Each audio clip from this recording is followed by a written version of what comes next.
नमस्कार बच्चों, स्वागत है आप सभी का आज के हिंदी की इस क्लास में। आज हम पाठ पढ़ने जा रहे हैं, बहुत ही महत्वपूर्ण पाठ।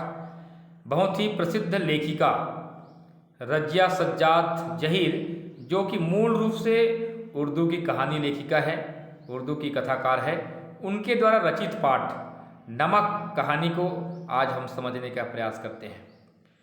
यह कहानी भारत और पाकिस्तान के विभाजन पर आधारित है।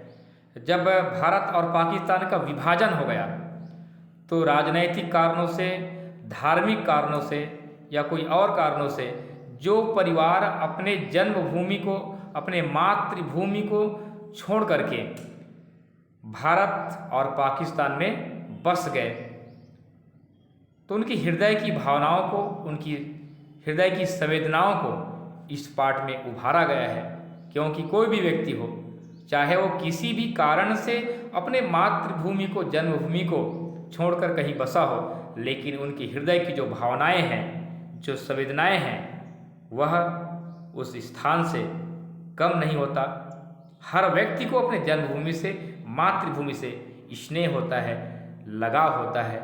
ऐसी भावनाओं को इस पाठ के माध्यम से उकेरा गया है। इस कहानी की प्रमुख पात्र है सफिया, जो कि एक घर में कीर्तन में गई है, कीर्तन की हो रहा है वहाँ। वह परिवार जहाँ वो कीर्तन में गई है, वह परिवार सिख समुदाय से ताल्लुक़ रखता है। वहाँ जो सिख बीबी है, उस सिख बीबी को देखकर सफिया हैरान रह जाती है। इसलिए हैरान रह जाती है, उन्होंने सिख बीबी को देखकर पाया कि वह बिल्कुल उसकी माँ जैसी ही लगती थी। वह उन्हें अपनी माँ का स्मरण करते हुए देखने लगी, तो उन्होंने भी अपनी बहू से सफिया के बारे में पूछा, सिख बीबी, कि यह कौन है जो मुझे बार बार देख रही है। उसकी बहू ने बताया कि वह एक मुसलमान महिला है तथा कल ही अपने भाइयों से मिलने लाहौर जा रही है। सिख बीबी का जन्म लाहौर में हुआ था, इसलिए लाहौर का नाम सुनते ही वह ललचा जाती है लाहौर के बारे में जानने के लिए। अतः उन्हें सफिया के प्रति अपनत्व महसूस हुआ और उन्होंने उनसे बातचीत करते हुए उपहार के रूप में लाहौर का नमक लाने की इच्छा व्यक्त की। इस तरह दोनों अपनी सीमाओं को भेदती हुई एक हो गई। दोनों बातचीत करते हैं और अपने जन्मभूमि के प्रति लगाव उस सिख बीबी में देखते ही बन रहा था। इस तरह की बातें इस पाठ के पहले पैराग्राफ में हुआ है। आइए जानते हैं। तो उन सिख बीबी को देखकर सफिया हैरान रह गई थी। किस कदर वह उसकी माँ से मिलती थी। वही भारी भरकम जिस्म, छोटी छोटी चमकदार आँखें जिनमें नेकी, मोहब्बत और रहमदिली की रोशनी जगमगाया करती थी। चेहरा जैसे कोई खुली हुई किताब, वैसा ही सफ़ेद बारीक मलमल का दुपट्टा जैसा उसकी अम्मा मुहर्रम में ओढ़ा करती थी। तो सफिया जब सिख बीबी को देखती है तो उसे इस प्रकार से प्रतीत होती है जैसे मैं स्वयं अपने माँ से मिल रही हूँ, क्योंकि वही चमकदार आँखें जिनमें नेकी, मोहब्बत और रहमदिली की रोशनी जगमगाया करती थी। और उनकी जो दुपट्टा है, उसे देखकर भी उसे ऐसा प्रतीत होता है जो कि उनकी अम्मा मुहर्रम में ओढ़ा करती थी। तो उनको टकटके दृष्टि से सफिया देखने लगी। जब सफिया ने कई बार उनकी तरफ मोहब्बत से देखा तो उन्होंने भी उसके बारे में घर की बहू से पूछा। उन्हें बताया गया कि ये मुसलमान है, कल ही सुबह लाहौर जा रही है अपने भाइयों से मिलने, जिन्हें इन्होंने कई साल से नहीं देखा। लाहौर का नाम सुनकर वे उठकर सफिया के पास आ बैठी और उसे बताने लगी कि उनका लाहौर कितना प्यारा शहर है, वहाँ के लोग कैसे खूबसूरत होते हैं, उम्दा खाने और नफीस कपड़ों के शौकीन, सैर सपाटे के रसिया, जिंदा दिली की तस्वीर। ऐसी तमाम बातें सिख बीबी उस सफिया से बातचीत करती है। कीर्तन होता रहा। वे आहिस्ता आहिस्ता धीरे धीरे बातें करती रही दोनों। सफिया ने एक बार बीच में पूछा भी, माता जी, आपको तो यहाँ आए बहुत साल हो गए होंगे। हाँ बेटी, जब हिंदुस्तान बना था तभी आए थे। वैसे तो अब यहाँ भी हमारी कोठी बन गई है, बिजनेस है, सब ठीक ही है, पर लाहौर बहुत याद आता है। हमारा वतन तो जी लाहौर ही है। तो इस प्रकार की भावना वास्तव में जो व्यक्ति अपने जन्मभूमि को छोड़कर आया है उनमें देखी जा सकती है, चाहे वह कोई भी हो। फिर पलकों से कुछ सितारे टूटकर दुधिया आंचल में समा जाते हैं। सिख बीबी अपने आप को रोक नहीं पाती है और उनकी नेत्रों से सितारे मतलब अस्त्रों की धारा जो है टूट करके उनके श्वेत मखमली जो दुपट्टे हैं उसमें गिर जाते हैं। बात आगे चल पड़ती है, मगर घूम फिर कर फिर उसी जगह पर आ जाती है साडा लाहौर। बार बार सिख बीबी कहती कि हमारा लाहौर, और अपने लाहौर की याद में वो खो जाती है। कीर्तन कोई 11 बजे खत्म हुआ। जब वे प्रसाद हाथ में ले उठने लगी, सफिया के सलाम के जवाब में दुआएं देती हुई रुखसत होने लगी, तब सफिया ने धीमे से पूछा, आप लाहौर से कोई सौगात मंगाना चाहे तो मुझे हुक्म दीजिए। तो जब सफिया वहाँ से रुखसत होने लगी मतलब विदा होने लगी, तब सफिया ने धीमे से पूछा कि आप लाहौर से कोई अगर सौगात मंगाना चाहते हो तो मुझे आदेश दीजिए। फिर दरवाजे से लगी, खड़ी थी, हिचकिचाकर बहुत ही आहिस्ता से बोली, अगर ला सको तो थोड़ा सा लाहौरी नमक लाना। देखिए वो मंगाती भी है तो नमक मंगाती है। 15 दिन यो गुजरे कि पता ही नहीं चला। जिम खाना की सामे, दोस्तों की मोहब्बत और भाइयों की खातिरदारियाँ, उनका बस न चलता था कि बिछड़ी हुई परदेसी बहन के लिए क्या कुछ न कर दें। दोस्तों अजीजों की यह हालत कि कोई कुछ ले आ रहा है, कोई कुछ कहाँ रखें, कैसे पैक करें, क्यों कर ले जाएं, एक समस्या थी। तो इस प्रकार के बहुत सारे उपहार भी उनको मिले और उन उपहार को, गिफ्ट को कैसे रखें, कैसे ले जाएं, ऐसा उनके मन में चिंता हो रही थी। लेकिन एक समस्या थी, चिंता नहीं हो रही थी, समस्या थी केवल कि सबसे बड़ी समस्या थी बादामी कागज की एक पुड़िया की, जिसमें कोई शेर भर लाहौरी नमक था। क्योंकि सिख की बीबी उनको नमक मंगाई थी, तो उस नमक को बादामी कागज में मोड़ कर रखी थी पुड़िया में। तो उस शेर भर मतलब लगभग 1 किलो के आसपास उस नमक को कैसे ले जाए, क्यों? अब उस नमक को ले जाने के लिए समस्या क्यों हो रही थी? क्योंकि प्यारे बच्चों, भारत पाकिस्तान को विभाजन हो गया था और उस समय प्रतिबंध था, पाकिस्तान से भारत नमक को नहीं लाया जा सकता था। सफिया का भाई एक बहुत बड़ा पुलिस अफसर था, उसने सोचा कि वह ठीक राय दे सकेगा। चुपके से पूछने लगी, क्यों भैया नमक ले जा सकते हैं? वह पुलिस अफसर है इसलिए उनसे पूछती है। वह हैरान होकर बोला, उसका भाई पुलिस अफसर, नमक तो नहीं ले जा सकते, गैर कानूनी है, और नमक का आप क्या करोगी, क्या करेंगी? आप लोगों के हिस्से में तो हमसे बहुत ज़्यादा नमक आया है। वह झुंझला गई, मैं हिस्से बकरे की बात नहीं कर रही हूँ, आया होगा, मुझे तो लाहौर का नमक चाहिए, मेरी माँ ने यही मंगवाया है। इस प्रकार से झुंझला कर बोलती है सफिया। भाई की समझ में कुछ नहीं आया, माँ का क्यों जिक्र था, वे तो बंटवारे से पहले ही मर चुकी थी। भाई को समझ नहीं आता कि माँ का जिक्र क्यों कर रही है। जरा नरमी से समझाने के अंदाज में बोला उनका भाई, देखिए बाजी, आपको कस्टम से गुजरना है, कस्टम मतलब सीमा से गुजरना है, और अगर एक भी चीज़ ऐसी वैसी निकल गई तो आपके सम्मान की चिंदी चिंदी बिखेर देंगे कस्टम वाले, कानून जो। तो कानून का हवाला देते हुए उसका भाई जो पुलिस अफसर है कहता है कि अगर कुछ ऐसे सामान निकल गई तो तुम्हारे सामान को बुरी तरह चिंदी चिंदी मतलब बुरी तरह वो बिखेर देंगे सीमा वाले, कस्टम वाले। वह बिगड़ कर बोली, मतलब गुस्से में बोली, निकल आने का क्या मतलब है? मैं क्या चोरी से ले जाऊंगी, छिपा के ले जाऊंगी? मैं तो दिखा के, जता के ले जाऊंगी। इस प्रकार से गुस्से में वो बोलती कि मैं चोरी से नहीं ले जाऊंगी, मैं तो सबको दिखा कर ले जाऊंगी नमक। भाई यह तो आप बहुत ही गलत बात करेंगी, कानून को भी आप नहीं जानते। अरे फिर वही कानून कहे जाते हो, क्या सब कानून हुकूमत की होते हैं? कुछ मोहब्बत, मुरव्वत, आदमियत, इंसानियत के नहीं होते? आखिर कस्टम वाले भी इंसान होते हैं, कोई मशीन तो नहीं होते हैं। इस प्रकार से वो अपने भाई को कि कोई आदमियत, इंसानियत भी कोई चीज़ होती है कि नहीं होती है, कोई मानवता नाम कोई चीज़ होती कि नहीं होती है, कि हर चीज़ जो है कानून की हुकूमत मतलब सरकार की होते हैं। इस प्रकार से अपने भाई को सफिया कहती है, हाँ वे मशीन तो नहीं होती, उनका भाई बोलता है, पर मैं आपको यकीन दिलाता हूँ वे शायर भी नहीं होते, उनको तो अपनी ड्यूटी करनी होती है। अरे बाबा, तो मैं कब कह रही हूँ कि वह ड्यूटी ना करें, ड्यूटी करें, वो एक तोहफा है यार, वह भी चंद पैसों का, शौक से देख ले, कोई सोना चांदी नहीं, स्मगल की हुई चीज़ नहीं, ब्लैक मार्केट का माल नहीं है। या कोई तस्करी वाले कोई सामान नहीं है, ये छोटा सा गिफ्ट है, तोहफा है। इसके लिए इतनी क्या ज़रूरत है, इतनी बातें करने की, इतने पुलिस वालों की, इतनी कस्टम वाले के हवाला देने की। इस प्रकार की बातें सफ़िया अपने भाई को पुनः बोलती है। अब आपसे कौन बहस करे, आप अदीब ठहरी, अदीब मतलब साहित्यकार होता है, तो अपने बहन को वो कहता है कि आप तो साहित्यकार हैं, उनकी बहन साहित्यकार थी सफ़िया। सभी अदीबों का दिमाग थोड़ा सा तो ज़रूर ही घुमा हुआ होता है। वैसे मैं आपको बता देता हूँ कि आप ले नहीं जा पाएंगी और बदनामी मुफ्त में हम सबकी भी होगी। आखिर आप कस्टम वालों को कितना जानती हैं। इस प्रकार से उनका भाई बोलता है। उसने गुस्से से जवाब दिया, कस्टम वालों को जाने या ना जाने, पर हम इंसानों को थोड़ा सा जरूर जानते हैं। और रही दिमाग की बात, सो अगर सभी लोगों का दिमाग हम अदीबों की तरह घुमा हुआ होता तो यह दुनिया कुछ बेहतर ही जगह हो जाती भैया।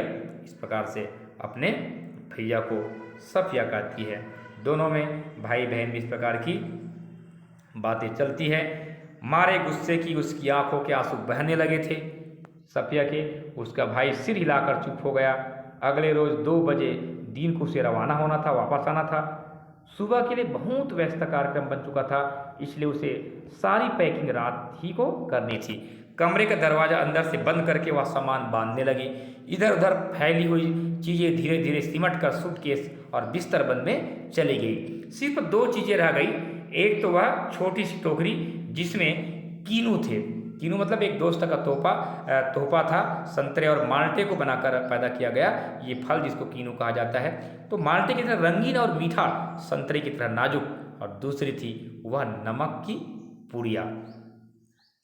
तो अब तक सफ़िया का गुस्सा उतर चुका था। भावना की स्थान पर बुद्धि धीरे धीरे उस पर हावी हो रही थी। तो भावनाओं में बह करके सफ़िया भले ही अपने भाई को उल्टे सीधे कह दी थी, लेकिन अब उनको ऐसा लगने लगा था कि शायद भाई ठीक कह रहा था। नमक की पुड़िया ले जानी है, पर कैसे?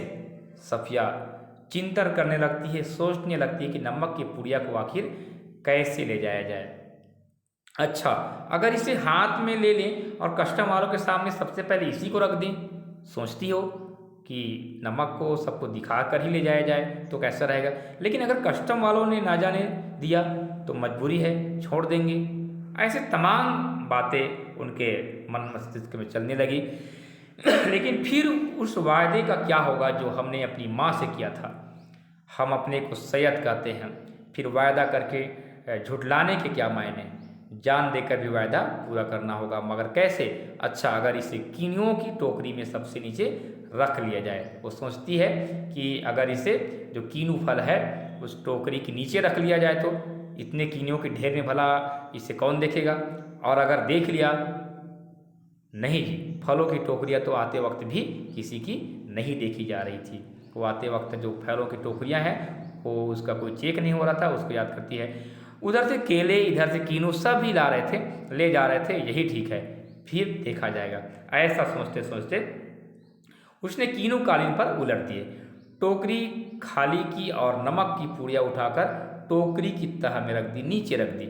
एक बार झांक कर उसने पुड़िया को देखा और उसे ऐसा महसूस हुआ मानो उसने अपनी किसी प्यारे को कब्र की गहराई में उतार दिया हो, क्योंकि ये जो नमक का जो पुड़िया है वो सिख बीबी उन्हें मंगवाई है। और उनके साथ सिख बीबी और सफ़िया की जो बातचीत हुई, जो दोनों भावनाओं में जो बह गए थे, इसलिए उसने अपने किसी प्यारे को कब्र की गहराई में उतार दिया हो, ऐसा उनको प्रतीत होता है। कुछ देर उकड़ू बैठी वह पुड़िया को ताकती रही और उन कहानियों को याद करती रही जिन्हें वह अपने बचपन में अम्मा से सुना करती थी, जिनमें शहजादा मतलब राजकुमार अपनी जांग चीरकर हीरा छिपा लेता था और देवों, खौफनाक भूतों तथा राक्षसों के सामने से होता हुआ सरहदों से गुजर जाता था। तो यह कहानी था। कहानी तो कल्पना के माध्यम से कहानी होती है, लेकिन इस जमाने में ऐसी कोई तरकीब नहीं हो सकती थी, वरना वह अपना दिल चीरकर उसमें यह नमक छिपा लेती। उसने एक आह भरी। तो कहानी को याद करते हुए वो सोचती है कि ऐसा कोई तरकीब होता तो इस नमक को मैं छुपा कर ले जाती। फिर वह कीनियों को एक एक करके टोकरी में रखने लगी, पुड़िया के इधर उधर, आसपास और फिर ऊपर, यहाँ तक कि वह बिल्कुल छिप गई आश्वस्त होकर उसने हाथ झाड़े, सूटकेस पलंग के नीचे खिसकाया, टोकरी उठाकर पलंग के सिरहाने रखी और लेटकर दोहर ओढ़ ली, चादर ओढ़ ली। रात को तकरीबन 1:30 बजे थे। मार्च की सुहानी हवा खिड़की की जाली से आ रही थी। बाहर चांदनी साफ और ठंडी थी। खिड़की के करीब लगा चंपा का एक घना दरख्त, मतलब पेड़, सामने की दीवार पर पत्तियों के अक्सर लहका रहा था। कभी किसी तरफ से किसी की दबी हुई खांसी की आहट, दूर से किसी कुत्ते की भौंकने या रोने की आवाज़, चौकीदार की सीटी और फिर सन्नाटा। यह पाकिस्तान था। यहाँ उसके 3 सगे भाई थे, बेशुमार चाहने वाले दोस्त थे, बाप की कब्र थी, नन्हे नन्हे भतीजे भतीजियाँ थी जो उसने बड़ी मासूमियत से पूछते, फूफी जान आप हिंदुस्तान में क्यों रहती हैं, जहाँ हम लोग नहीं आ सकते। उन सबके और सफिया के बीच में एक सरहद सी सीमा थी और बहुत ही नोकदार लोहे की छड़ों का जंगला जो कस्टम कहलाता था। कल वह लाहौर से चली जाएगी। हो सकता है साल भर बाद फिर आए। 1 साल से पहले तो वह आ भी नहीं सकती थी और यह भी हो सकता था कि अब कभी ना आ सके। उसकी आंखें आहिस्ता आहिस्ता धीरे धीरे बंद होने लगी। सोचते सोचते इन तमाम बातों को फिर उसे एक सफ़ेद दुपट्टे का दुधिया आंचल लहराता दिखाई देने लगा, जिस पर यहाँ वहाँ सितारे झिलमिला रहे थे। हमें वहाँ से आए तो बहुत दिन हो गए। यहाँ हमारी कोठी भी है, बिजनेस भी, हम यहाँ बस भी गए हैं, पर हमारा वतन तो जी लाहौर ही है। इस प्रकार से सोते समय, आंखें लटकते समय वो सिख बीबी को याद करती है जिन्होंने सफिया को लाहौरी नमक मंगवाई है। फिर दिखा इकबाल का मकबरा, लाहौर का किला, किले के पीछे डूबती हुई सूरज की नारंगी किरणें, आसपास से फैलता उभरता अंधेरा, उस रंगीन अंधेरे में बहती हुई नरम हवा, उस हवा में रची हुई मौलश्री जो पुष्प है उसकी खुशबू, और मकबरे की सीढ़ियों पर बैठे हुए 2 इंसान सिर झुकाए चुपचाप उदास जैसे 2 बेजान परछाइयाँ उनको दिखाई देती है और बातचीत करते हैं। तो तुम कल चली जाओगी? हाँ। अब कब आओगी? मालूम नहीं, शायद अगले साल, शायद कभी नहीं। अचानक उसकी आंखें खुल गई। ये सब स्वप्न की बात थी। शायद उसने मकबरे की सीढ़ियों के नीचे लगी धूप से एक पत्ती तोड़ी थी जिस पर ठंडी ओस जमनी शुरू हो गई थी। हुआ यह था कि नींद में करवट लेते हुए उसका हाथ कीनियों से लबालब भरी टोकरी पर जा पड़ा था। रसीले ठंडे कीनू जिनको देते वक्त उसके दोस्त ने कहा था, क्या यह हिंदुस्तान पाकिस्तान की एकता का मेवा है? इस प्रकार से उसके दोस्त ने कहा था। सफिया फर्स्ट क्लास के वेटिंग रूम में बैठी थी। दिल्ली तक का किराया उसके भाई ने दिया था। वह हाथ में टिकट दबाए वेटिंग रूम के बाहर प्लेटफार्म पर टहल रहा था। वह अंदर बैठी चाय की प्याली हाथ में लिए कीनियों की टोकरी पर निगाहें जमाए यह सोच रही थी कि आसपास इधर उधर इतने लोग हैं, लेकिन सिर्फ वही जानती है कि टोकरी की तह में नीचे कीनियों के नीचे नमक की पुड़िया है। उसे केवल सफिया जानती है और कोई नहीं जानता है। जब उसका सामान कस्टम पर जांच के लिए बाहर निकाला जाने लगा तो उसे एक झिरझिरी सी आई और एकदम से उसने फैसला किया कि मोहब्बत का यह तोहफा चोरी से नहीं जाएगा। सफिया सोचती है यह तो मोहब्बत का तोहफा है, इसे मैं चोरी चोरी क्यों ले जाऊं। नमक कस्टम वालों को दिखाएगी वह। उसने जल्दी से पुड़िया निकाली और हैंडबैग में रख ली जिसमें उसका पैसों का पर्स और पासपोर्ट आदि थे। जब सामान कस्टम से होकर रेल की तरफ चला तो वह एक कस्टम अफसर की तरफ बढ़ी। ज़्यादातर मेजें खाली हो चुकी थी। 1-2 पर इक्का दुक्का सामान रखा था। वही एक साहब खड़े थे, लंबा कद, दुबला पतला जिस्म, खिचड़ी बाल, आंखों पर ऐनक। वे कस्टम अफसर की वर्दी पहने तो थे मगर उन पर वह कुछ जच नहीं रही थी। सफिया कुछ हिचकिचा कर बोली, मैं आपसे कुछ पूछना चाहती हूँ। कस्टम अफसर से बात करती है। उन्होंने नज़र भर कर उसे गौर से देखा, बोले, फरमाइए।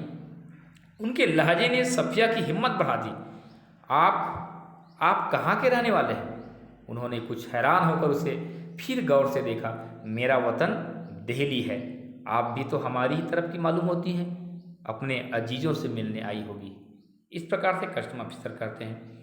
जी हाँ, मैं लखनऊ की हूँ, अपने भाइयों से मिलने आई थी। वे लोग इधर आ गए हैं। आपको भी तो शायद इधर आए बहुत दिन हो गया होगा। इस प्रकार से सफिया कस्टम अफसर से कहती है। जी, जब पाकिस्तान बना था तभी आए थे, मगर हमारा वतन तो दिल्ली ही है। कस्टम अफसर अपना वतन क्या कहता है कि हमारा वतन, हमारा देश दिल्ली ही है। सफिया ने हैंड बैग मेज पर रख दिया और नमक की पुड़िया निकालकर उनके सामने रख दी और फिर आहिस्ता आहिस्ता रुक रुक कर उनको सब कुछ बता दिया। उन्होंने पुड़िया को धीरे से अपनी तरफ सरकाना शुरू किया। जब सफिया की बात खत्म हो गई तब उन्होंने पुड़िया को दोनों हाथों में उठाया, अच्छी तरह लपेटा और सफिया के बैग में रख दिया। बैग सफिया को देते हुए बोले, मोहब्बत तो कस्टम से इस तरह गुजर जाती है कि कानून हैरान रह जाता है। तो प्यारे बच्चों, ये बहुत पंक्ति है, कई बार ये पंक्ति परीक्षा में हो जाता है। तो मोहब्बत तो कस्टम से इस तरह गुजर जाती है, कानून हैरान रह जाता है। तो मोहब्बत जो सच्ची प्रेम होती है वो कस्टम से ऐसे ही गुजर जाती है, कानून उसको देखते रह जाता है, कानून हैरान रह जाता है। मोहब्बत को ये कस्टम नहीं रोक सकता। वह चलने लगी तो वे भी खड़े हो गए और कहने लगे, जामा मस्जिद की सीढ़ियों को मेरा सलाम कहिएगा और उन खातून को यह नमक देते वक्त मेरी तरफ से कहिएगा कि लाहौर अभी तक उनका वतन है और दिल्ली मेरा। तो बाकी सब रफ्ता रफ्ता ठीक हो जाएगा। सिख बीबी को संदेश कहना बोलता है कौन? कस्टम अफसर की नमक देते वक्त मेरी तरफ से कहिएगा कि लाहौर अभी तक उनका वतन है और दिल्ली मेरा। तो सब रफ्ता रफ्ता मतलब धीरे धीरे सब ठीक हो जाएगा। कस्टम अफसर को ऐसा लगने लगता है कि कभी पाकिस्तान और भारत दोनों एक हो जाएंगे। सफिया कस्टम के जंगले से निकलकर दूसरे प्लेटफार्म पर आ गई और वे वहीं खड़े रहे। प्लेटफार्म पर उसके बहुत से दोस्त, भाई, रिश्तेदार थे। हसरत भरी नज़रों से, बहते हुए आंसुओं, ठंडी सांसों और भींचे हुए होठों को बीच में से काटती हुई रेल सरहद की तरफ बढ़ी। अटारी में पाकिस्तान पुलिस उतरी, हिंदुस्तानी पुलिस सवार हुई। कुछ समझ में नहीं आता था कि कहाँ से लाहौर ख़त्म हुआ और किस जगह से अमृतसर शुरू हो गया। एक ज़मीन थी, एक जबान थी, एक सी सूरतें और लिबास। तो एक ज़मीन, एक जबान और स्वरूप, पहनावा और बोलचाल की भाषा सब एक ही अंदाज में था। गालियाँ भी एक ही सी थी, जिनसे दोनों बड़े प्यार से एक दूसरे को नवाज रहे थे। बस मुश्किल सिर्फ इतनी थी कि भरी हुई बंदूकें दोनों के हाथों में थी। दीवार था तो मात्र पाकिस्तान और भारत के जो सेना के जो जवान थे उनकी बंदूक गोलियों से भरी थी, यही दीवार था। तो सफिया को कुछ समझ में नहीं आ रहा था कि अंतर आखिर किस बात का है। अमृतसर में कस्टम वाले फर्स्ट क्लास वालों के सामान की जांच उनके डिब्बे के सामने ही कर रहे थे। सफिया का सारा सामान देखा जा चुका, तो वह उन नौजवान कस्टम अफसर की ओर बढ़ी जो बातचीत और सूरत से बंगाली लगते थे। देखिए, मेरे पास एक नमक है, थोड़ा सा। वो वहाँ भी बता देती है कि मैं नमक रखी हूँ। फिर उसने हैंडबैग खोला और पूड़िया उनकी तरफ बढ़ाते हुए, अटकते, झिझकते, हिचकिचाते उनको सब कुछ का सुनाया। उन्होंने सिर झुका लिया था, सुनते रहे, बीच बीच में सिर उठाते, गौर से उसे देखते, फिर सुनने लगते। बात पूरी हो गई तो उन्होंने एक बार फिर सफिया को ऊपर से नीचे तक देखा। धीरे से बोले, इधर आइए जरा। चलते चलते उन्होंने एक दूसरे से कहा, इनके सामान का ध्यान रखिएगा। प्लेटफार्म के सिरे पर एक कमरा था, वे उसके अंदर घुसे।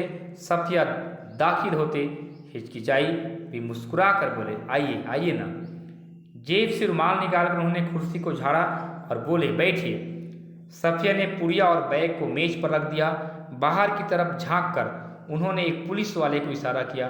सफिया के पैर तले की जमीन खिसकने लगी कि अब क्या होगा, कहीं पुलिस वाले को ये सब चीज़ बता तो नहीं देंगे। 2 चाय लाओ, अच्छी वाली। पुलिस वाला सफिया को घूरता हुआ चला गया। फिर उन्होंने मेज की दराज खींची और उसमें अंदर दूर तक हाथ डालकर एक किताब निकाली। किताब को सफिया के सामने रखकर उन्होंने पहला सफ़ा खोल दिया। बाईं ओर नजरुल इस्लाम की तस्वीर थी और टाइटल वाले सफ़े पर अंग्रेजी की कुछ धुंधले शब्द थे। शमसुल इस्लाम की तरफ से सुनील दासगुप्त को प्यार के साथ ढाका 1946, इस प्रकार से उसमें लिखा था। तो आप क्या ईस्ट बंगाल के हैं? हाँ, मेरा वतन ढाका है। उन्होंने बड़े फख्र से जवाब दिया। तो आप यहाँ कब आए? जब डिवीज़न हुआ तभी आए।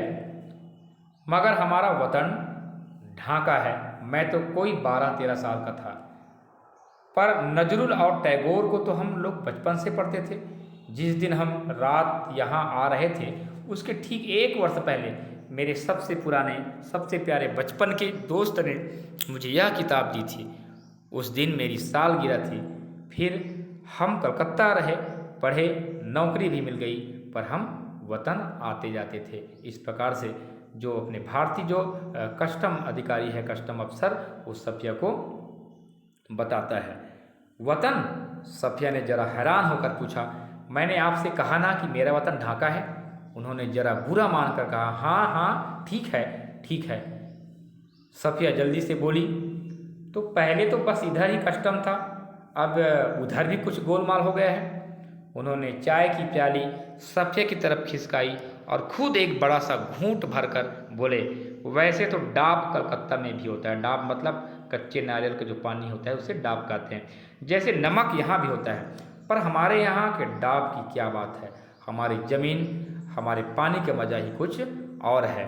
इस प्रकार से अब कस्टम अफसर बोलता है। तो प्यारे बच्चों, हर व्यक्ति को, हर प्राणी को अपने जन्मभूमि की जो पानी है और जो भी है वह बहुत अच्छा लगता है, प्यारा लगता है। यह भावना यहाँ पर बताया गया है। उड़ते वक्त उन्होंने पुड़िया सफिया के बैग में रख दी और खुद उस बैग को उठाकर आगे आगे चलने लगे। सफिया ने उनके पीछे चलना शुरू किया।